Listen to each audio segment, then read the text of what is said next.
Welcome to Hood Champion Boxing and Sports. In boxing, you find a way to win or you find a way to lose. Could Tank Davis be on site for the Haney, Garcia, Rolly Romero, and Teo card? That's what we need to find out. Did I leave Rolly off of there? Haney, Garcia. Let me add him on here. Yeah. Rolly. Let me show y'all how the magic works.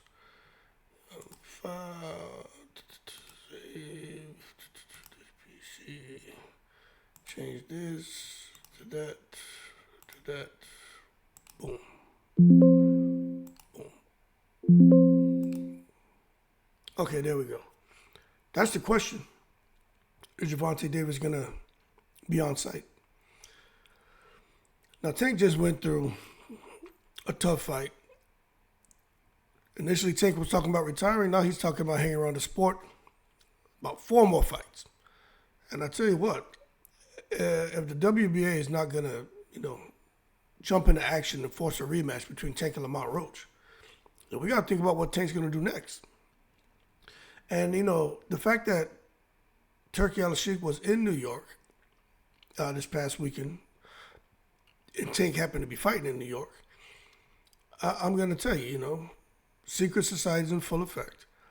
We know what the key decision makers behind the scenes. I have no doubt that there was some kind of conversation that may have taken place between Turki Alalshikh and some of the representatives from PBC. Now, for those of you who are saying, no way, that wouldn't happen. Hey, hold your horses, McNicholas. Let's not take it to the stupid. Yes way. It's possible. Have y'all not realized that there's so much stuff that goes on with boxing behind the scenes that we're not privy to? But when you look at some of these decisions that are made and some of the things that are put into action, you got to stop and ask the question, like, how did that happen?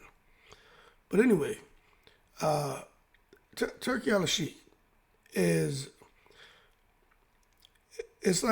don't even think he's mad at Gervonta Davis. I think he just, gets annoyed with him. It's like you have a child or a nephew, or like me, I substitute in schools, and you get that one little kid in the class who's always doing something, and you just want to go sit your little butt down over there. I think that's how Turki Alalshikh views Gervonta Davis. But I tell you what, if he's not going to rematch Lamont Roach, why not fight Haney? Why not fight Garcia, or Rolly, or Teofimo, depending on who wins? But this is where we things get a bit interesting, because if Tank is really going to continue fighting, you can't make me believe, especially when it looks like all roads lead to Saudi Arabia, that if PBC, for whatever reason, has to make a change of course and start to work with Turki Alalshikh, right? You can't make me believe Tank isn't going to, at that moment in time, say, you know what, maybe I should take a look at Terrence Crawford and what he did, going out there fighting a couple of times with Turki Alalshikh on these Riyadh season cards. Maybe I should stop and pay attention to Canelo Alvarez agreeing to a 4-fight deal with Turki Alalshikh. Now remember, Canelo and Gervonta Davis are really the 2 big dogs stateside as far as pay-per-views, breaking records and stuff like that. If Canelo can do it, I'm sure Gervonta Davis would do it as well. But he said some things, and he has apprehensions, and he should have that. Only if you have any sense about yourself before you go and jump into a new endeavor, you probably want to make sure that you vet it through the proper channels and make sure this is a good career move. But Turki Alalshikh is sitting here looking at him, man. When it comes to Gervonta Davis, he's like, I want to do business with him. But y'all remember Gervonta said, hey, y'all pissed me off, basically. You got to send me like 2 Ferraris. And Turki Alalshikh came back and said, look, how about this? I'll send you 2 gloves. And I do believe that Turki Alalshikh will still make a fight with Gervonta and any of these guys, because look, Rolly's obviously He's a PBC guy, right? Mayweather, PBC. Anyway, he's out here fighting. Devin, he's a free agent. He does what he wants. He's out there fighting. Golden Boy Ryan Garcia and Teofimo think he's still at Top Rank. You get all these guys who are working with Turki Alalshikh to make a really interesting night of fighting. Why wouldn't Gervonta Davis go on after those guys and fight? Because Turki Alalshikh still wants to do it. But this is where it gets even more interesting. Gervonta Davis wants to retire with plenty money, which he already has. But if he can go pull off a $100 million payday, $75 million payday, right? He said all money's not good money, and I agree with him. But I also know somebody wave that kind of money in front of you. I just can't see him walking away from that. When you look at what's his name, Deontay Wilder, he made a lot of money, but in retrospect, he probably feels he should have probably took those two fights guarantees of $40 million apiece with Anthony Joshua. But at the end of the day, they weren't treating Deontay Wilder right. Gervonta Davis, as far as the money, he'll probably be the A side. He'll make a bunch of money. But he has every right to be concerned because when you saw Turki Alalshikh, when he walked up to Hamza Shiraz and basically told him, look, you're down 2 rounds. Gervonta's like, nope, if I go over there and I'm fighting a Devin or I'm fighting anybody, and based on his performance this past weekend, I think it's only safe to assume that Gervonta could find himself going down the stretch towards a decision if he can't knock out a Devin or Ryan in a rematch or a Teofimo or a Rolly in a rematch. But especially Devin, Ryan, anybody. In Saudi, there's a chance if he's getting outboxed, or Shakir Stevenson, he's getting outboxed, that he may stop and say, hell no. If I didn't knock this guy out, I'm probably going to lose on the cards. And there's always a chance of that happening. So I think it's a fair concern that he has. But at the end of the day, I'm telling you, money talks and BS walks. And Turki Alalshikh, he's probably willing to pay Gervonta $70 million for one fight. But he's gonna want probably a 3 fight deal or something like that. And Turki Alalshikh's gonna pick the opponents. See, that's what he does. He's kind of sit back and he'll work with the fighters, but it has to be something that Turki Alalshikh wants. These fighters don't just come to Turkey and say, okay, give me the money and these are the guys I want. And Turki Alalshikh says, okay, thank you for just supporting the Riyadh season. That's not how that works. He's like, you tell me your number, I'll give it to you. No problem. But these are what I think, these are the fights I think that are good.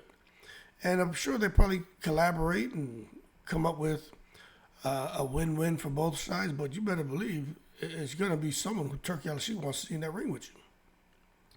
And that's why Tank says, man, I already know what y'all are going to do. Because he feels he's going to have to get in the ring with somebody who could take him the distance, and then he feels they're going to pull the rug from underneath him and give him a loss. Now, what I would tell you is I don't think he'd have to worry about that. But I do think he may be on site and just kind of looking to see what's out there. But he also said recently that he's trying to have the rematch with Lamont Roach as early as May. Now, was that feasible? I don't know. But he did say that. And Lamont Roach wants the rematch too. And he's saying if Tank isn't trying to rush and have the rematch, then basically he's putting duck sauce on the fried rice. But there's one thing that Tank said that I think if he was to decide to work with Turki Alalshikh, he's got to be very careful. And the reason I say this is because he said something that I know from, I put it to you this way without me getting too deep into it. I have an understanding. When Gervonta Davis said, right, and I'm quoting, every time I say something, it's like I'm hating because I'm going against the grain. Yeah, people selling themselves. He's talking about fighters going to fight on Riyadh season cards and getting paid by Turki Alalshikh. Says that picture with everybody, where they were in the room posing with Turki Alalshikh, he said that looked like some devil shit, didn't it? He says facts, though. Devil shit. Like they sold their souls. I'm going to tell you, the Ferrari stuff, Turki Alalshikh probably just laughed at it. Saying he think he'll get robbed on the scorecards, Turki Alalshikh probably just scoffed at it. But when he suggested that what Turki Alalshikh orchestrated to have all of those fighters come to Saudi, and they took that photo, and he said it looked like some devil shit. Let me tell you something. For a guy who, like me, who grew up with a lot of religion, and a guy like me who lived in Saudi Arabia, you can't come now and say stuff like that and expect people not to get offended. So Tank is really turning off a lot of people and people who are developing a strong disdain for him. But that's his choice, right? He can do what he wants. But he's got to deal with the consequences.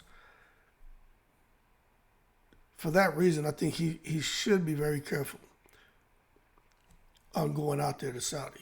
Now, I'm not saying Turki Alalshikh's going to be like, oh, I got him now. I'm not saying that.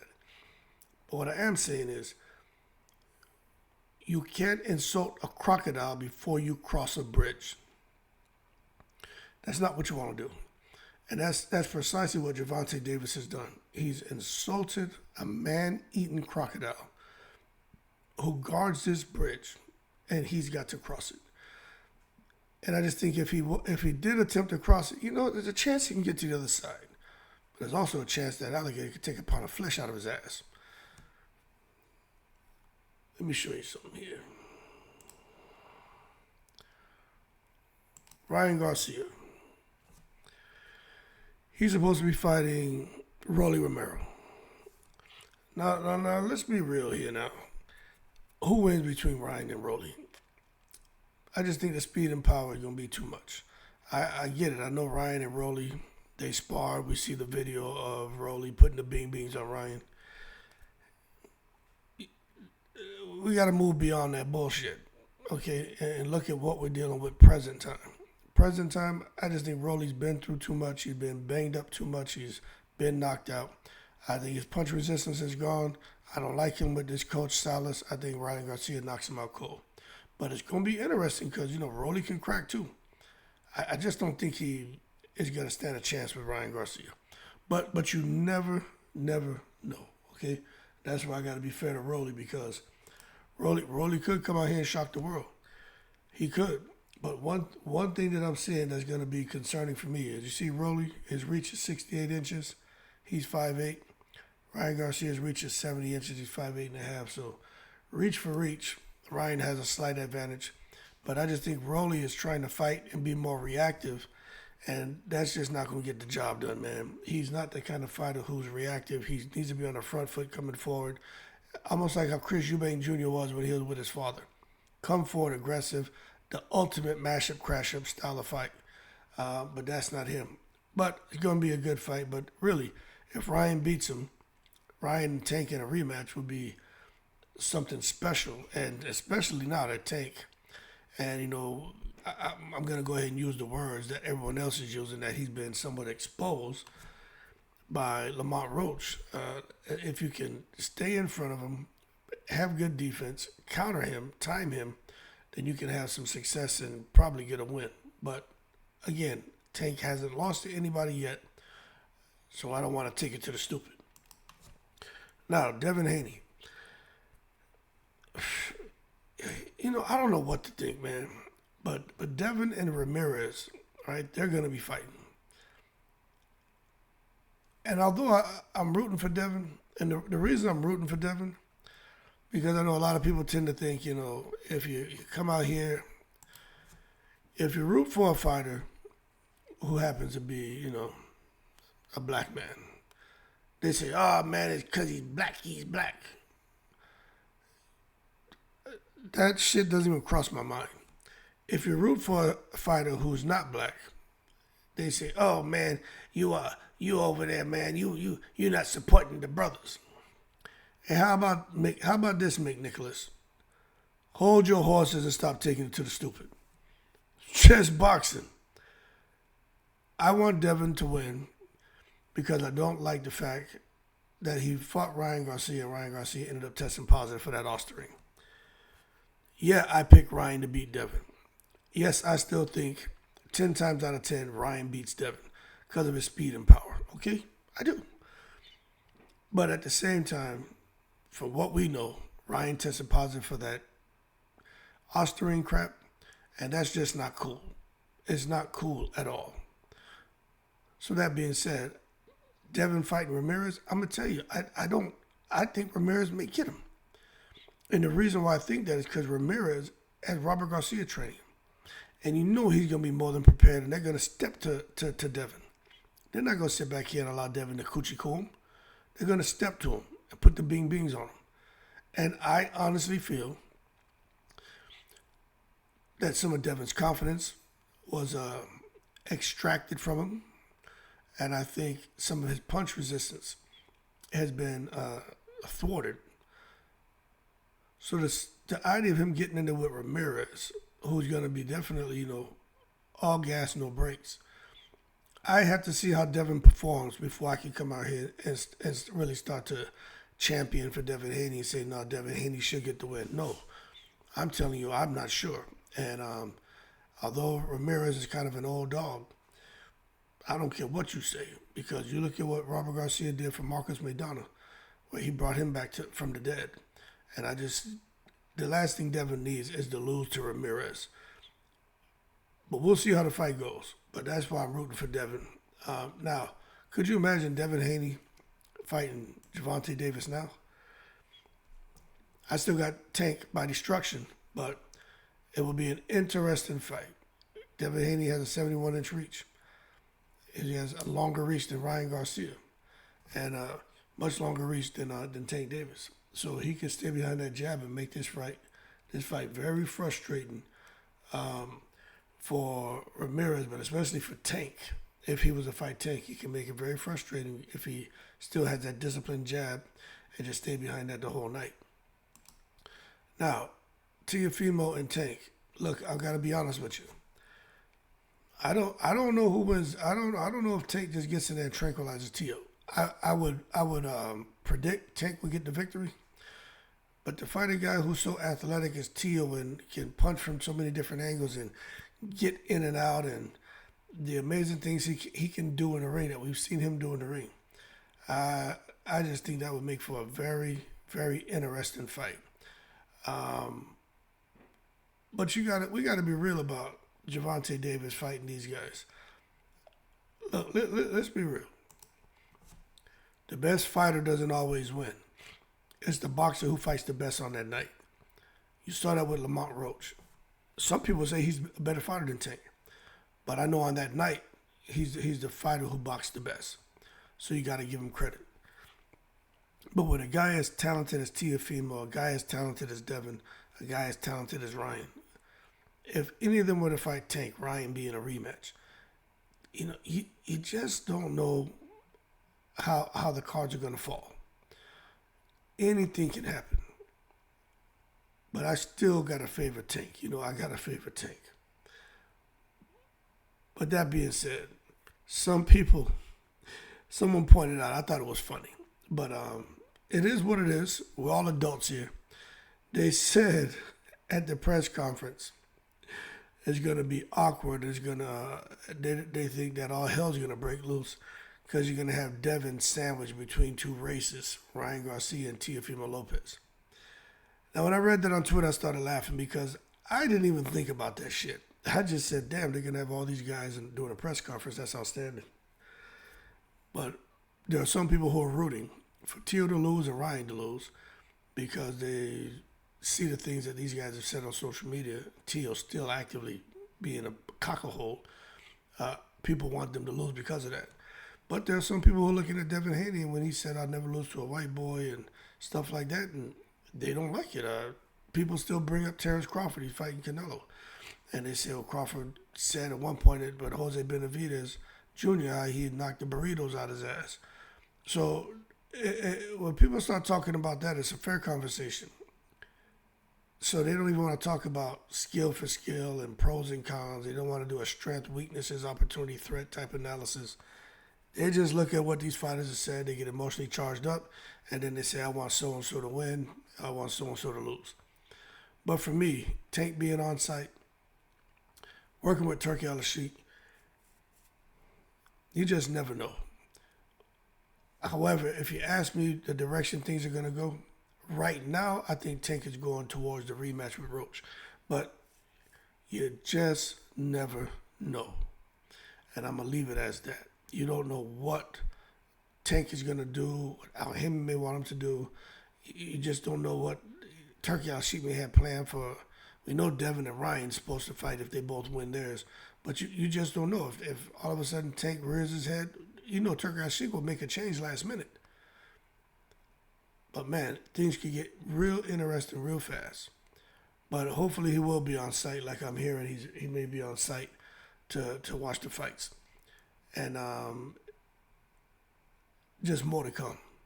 Anyway, y'all keep cool. Shout out to the veterans, all 7 continents. In the breeze.